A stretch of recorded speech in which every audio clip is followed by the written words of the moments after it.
Boa tarde, tudo bem com você? Nós estamos aqui para tomarmos um café da tarde com você. Tudo bem? Nós estamos aí no tempo onde estamos ouvindo muitas más notícias, né, pastor? Bastante, muitas más notícias. Dá até medo de ligar a televisão de tanta má notícia que nós estamos ouvindo. E se nós não tomarmos cuidado, tudo aquilo que a gente ouve vai trazendo algo para dentro de nós tão negativo que a nossa fé em Deus, ela parece que vai embora e bate um desânimo, bate um medo, uma insegurança, e por isso nós resolvemos então compartilhar com você uma palavra de boa notícia, trazer uma boa notícia para a sua vida, né, pastor? É isso aí. Por isso, vem com a gente, passa esse tempo aí tomando esse café gostoso com a gente e receba uma boa notícia hoje. Amém. E eu gostaria muito, se você puder e conseguir, pegar a sua Bíblia, senão nós vamos ler aqui no livro de Atos 20, 24. Diz assim: todavia não me importo, nem considero a minha vida de valor algum para mim mesmo, se tão somente puder terminar a corrida e completar o ministério que o Senhor Jesus me confiou, de testemunhar do Evangelho da graça de Deus. Antes de nós iniciarmos esse bate-papo, essa boa notícia contigo, gostaria que você fizesse uma oração comigo. Pai, nós estamos diante de Ti. Queremos Te pedir, vem conosco, vem nesta tarde, vem neste momento, Senhor, ministrar nas nossas vidas, fortalecer os nossos corações, trazer luz à Tua palavra, dá-nos entendimento, Pai. É tudo que nós Te pedimos, amado Espírito Santo de Deus, em nome de Jesus, amém. Amém. Amém. Você gosta de receber uma boa notícia? Creio que todos nós gostamos de receber boa notícia. As boas notícias alegram o nosso coração. A Rô ama receber boa notícia. Quando eu chego para ela e falo assim, vamos no shopping, ela já se alegra toda mulher, né? Mas muitas vezes nós temos recebido muitas más notícias no nosso dia a dia.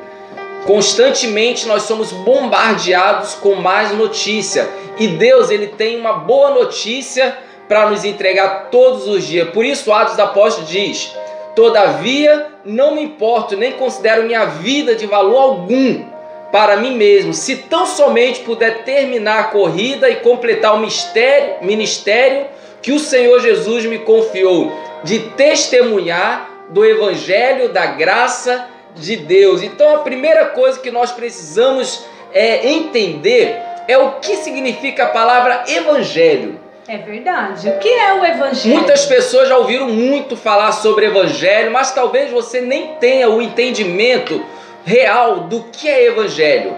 E certo dia eu estava perguntando a uma pessoa: o que é o evangelho para você? E a pessoa falou: toda a Bíblia é o evangelho. Mas na realidade toda a Bíblia não é o evangelho. Toda a Bíblia aponta para o Evangelho, mas não é o Evangelho. O Evangelho é uma boa notícia. Uma boa notícia de quê? Uma boa notícia daquilo que Cristo fez por nós. Uma boa notícia daquilo que Jesus conquistou na cruz pelas nossas vidas. E qual foi essa boa notícia? A boa notícia da graça de Deus. Por isso Paulo fala: eu não paro, eu não vou desistir até poder compartilhar do Evangelho da graça de Deus. Essa é a primeira boa notícia que nós temos, de que a graça de Deus, ela nos alcançou, o amor de Deus, o favor imerecido, talvez o favor que nós não merecemos, nós recebemos da parte de Deus. Como nós recebemos esse Evangelho? Como nós podemos viver esse Evangelho? E sabe que uma das coisas que nós precisamos entender é que talvez durante muitos anos ou muito tempo nós temos ensinado o Evangelho como se fosse bons conselhos.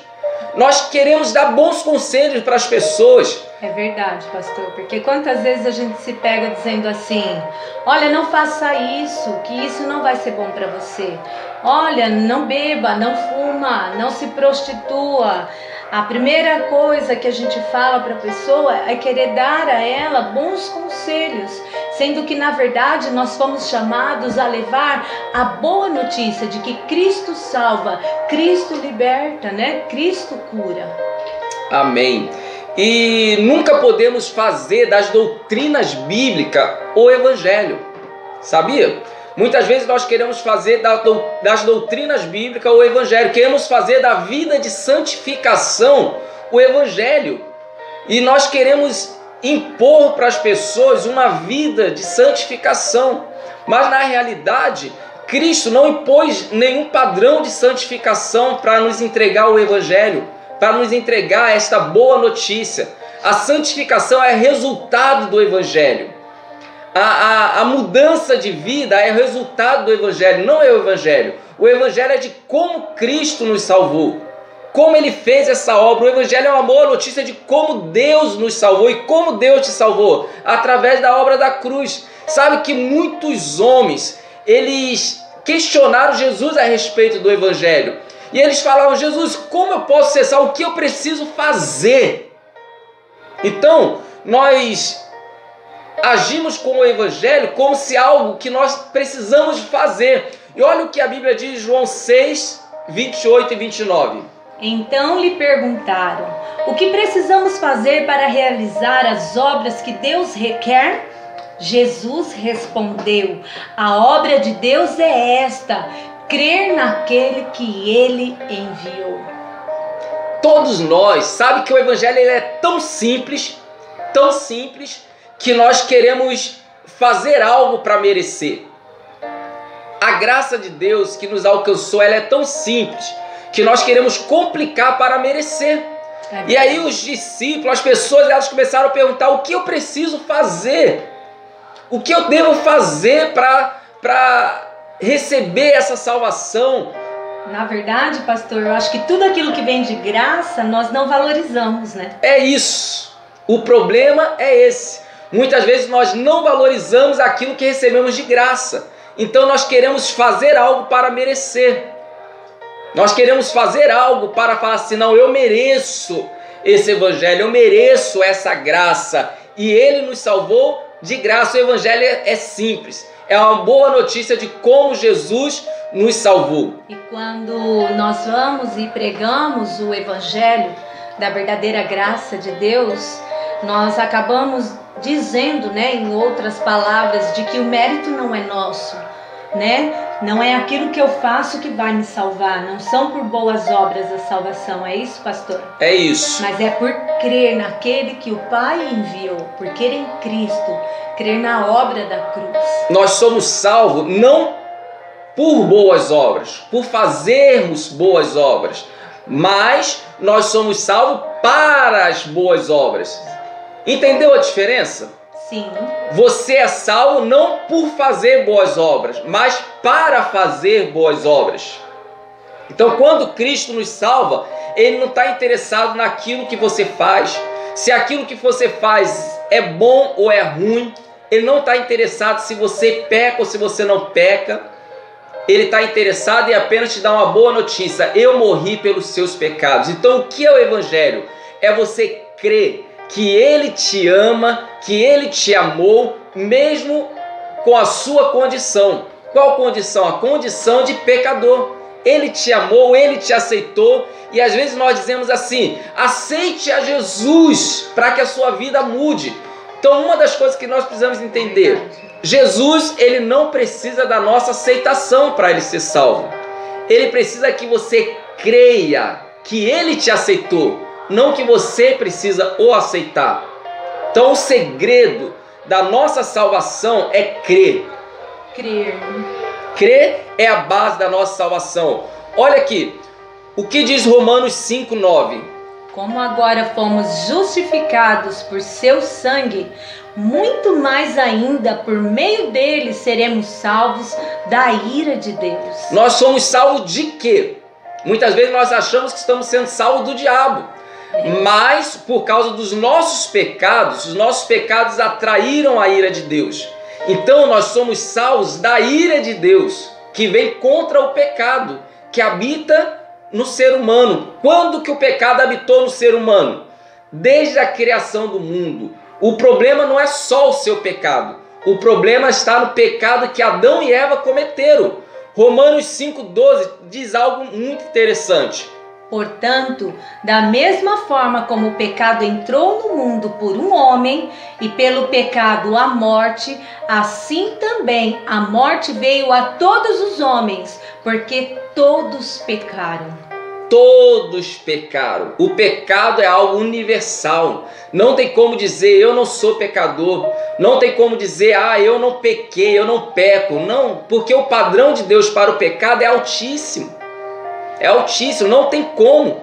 No Velho Testamento, na lei, pecado era o que? Adulterar. Mas quando veio a graça, as pessoas acham que a graça é barata. Mas quando veio a graça diz assim, se você olhar, se você cobiçar, você não precisa ter o ato. Se você cobiçar no seu coração, você já pecou. Nossa, é verdade. Então o padrão da graça é alto. Porém, Jesus morreu para quê? Para que você fosse salvo, independente dos seus pecados, independente da sua condição. A nossa condição é a condição de pecador. É verdade, porque como nós lemos, somos justificados pelo sangue de Cristo, né? Amém. Nós somos justificados pelo sangue. Romanos 10, do 9 ao 10 diz o que lá? Se você confessar com a sua boca que Jesus é Senhor e crer em seu coração que Deus o ressuscitou dentre os mortos, será salvo. Pois com o coração se crê para a justiça e com a boca se faz a confissão para a salvação. Então, como eu posso ser salvo de tudo isso que tem acontecido no mundo? Qual é o caminho para a minha salvação? É a minha vida de santificação? É eu ser perfeito? É eu praticar boas obras? Não. Nós somos salvos por crer. Amém? Crer em quê? Crer que Ele me aceitou com a minha condição de pecador. Amém. Crer que Ele me aceitou mesmo do jeito que eu sou, com todas as minhas falhas. Mas, pastor, e se eu tenho uma vida de pecado? Se eu estou vivendo no pecado e creio, eu vou ser salvo? Sim, você é salvo. Se você confessar com a sua boca aquilo que você crê no seu coração, que Jesus te aceitou, você é salvo. E aí, esse é o primeiro passo. E depois vai vir os próximos passos que Ele vai te ensinando. Como você deve andar. E aí Ele vai te ensinar como você deve se comportar. E muitas vezes nós queremos fazer o seguinte: pastor, o dia que eu mudar de vida, aí sim eu me entrego minha vida para Cristo. Você não precisa mudar de vida para entregar sua vida para Cristo. Você precisa crer que Ele te aceitou independente da sua vida. Amém. Ele te amou independente de quem você é. Amém. O ladrão da cruz não teve nem tempo de mudar de vida. É verdade. E Jesus disse para ele: ainda hoje estarás comigo no paraíso. Não importa quem você seja, não importa se você é um traficante, não importa se você é um adúltero, não importa se você é um fofoqueiro, não importa importa qual é a sua vida. Sabe que nós podemos colocar padrões de pecados pequenos, pecados grandes, mas diante de Deus todo pecado nos levaria para o inferno, porque o salário do pecado é a morte. E não fala do salário do pecado grande, que moralmente é conhecido pelas pessoas como: esse cara peca muito, ou essa mulher peca muito. Não importa, pecado para Deus é pecado, que nos leva para o inferno. Porém, Jesus nos salvou da maldição da lei. Jesus nos salvou para que você tenha vida. Ele morreu pelos seus pecados. Amém? E receba hoje. Por isso, se você crê que Ele morreu por você, que você crê que Ele pode salvar independente dos seus pecados, eu quero que você repita essa oração comigo. Senhor Jesus, eu te aceito, eu te recebo no meu coração. Escreve o meu nome no livro da vida. Em nome de Jesus, amém. Estamos juntos, forte abraço. Deixa aí o seu like, compartilha esse vídeo, se inscreve aqui no canal e você será muito abençoado. Tamo junto e vem tomar um café com a gente.